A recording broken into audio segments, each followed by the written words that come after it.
We'll guide you through how to process a refund in Stripe. If you find this helpful, consider subscribing and liking the video. First, open your web browser and go to the Stripe dashboard. Log in with your account credentials. Once you're logged in, you'll be on the main dashboard. Look at the left-hand menu and click on Payments. This will take you to a list of all your recent transactions. Find the payment you want to refund.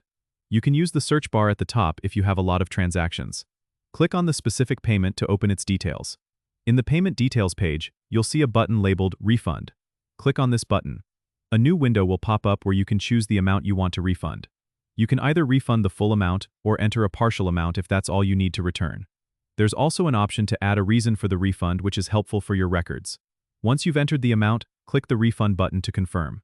The refund is processed immediately, but it can take 5 to 10 business days for the funds to return to your customer's account, depending on their bank. It's a good idea to inform your customer about this time frame to manage their expectations. If you need to check the status of the refund, just go back to the Payments section and look for the transaction. You'll see the refund status there. Remember that fees are not returned to you when a refund is issued, so take that into account when processing. Don't forget to subscribe and comment if this helped you out.